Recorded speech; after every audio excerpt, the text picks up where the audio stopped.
শান্তর ব্যাট ফের আরেকবার হাসলো, তবে দ্বিতীয় ম্যাচের মতো শুধু অর্ধশতক পর্যন্তই নয়, এবার দেখা পেয়েছেন শান্ত নিজের 12তম ওয়ানডে সেঞ্চুরিরও।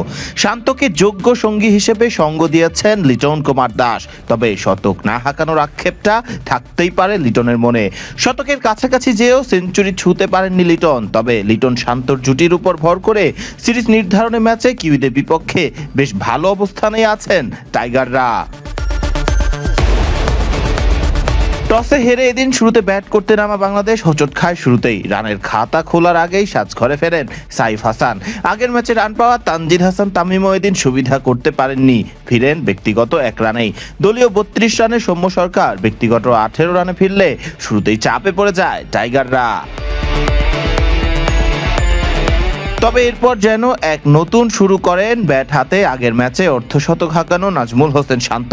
শান্তকে ব্যাট হাতে যোগ্য সঙ্গ দেন লিটন কুমার দাস। দুই ব্যাটারই সমান তালে ব্যাট হাতে দাপট দেখিয়ে তুলে নেন নিজেদের অর্ধশতক। চতুর্থ উইকেট জুটিতে দুই ব্যাটার মিলে গড়েন 160 রানের জুটি।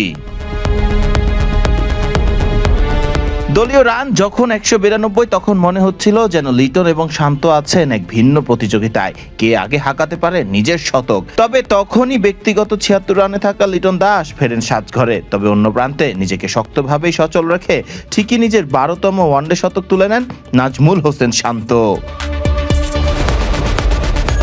ব্যক্তিগত 105 রানে থাকা নাজমুল হোসেন শান্ত দলীয় 221 রানে সাজঘরে ফেরেন। কিউইদের হয়ে শান্ত এবং লিটন দুজনকেই ফেরানোর কাজটা বল হাতে করেন জেডেন লেনক্স। 9টি 4 এবং 2টি ছক্কার সাহায্যে শান্ত এদিন খেলেন 119 বলে 105 রানের ইনিংস।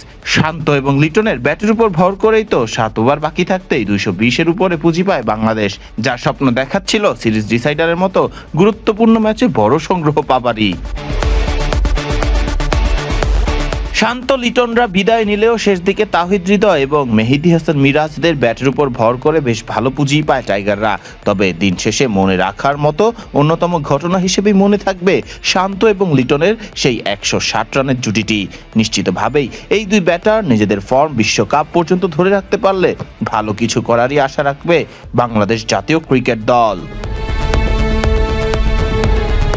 ফারদিন রহমান সকাল, বিডি ক্রিক টাইম।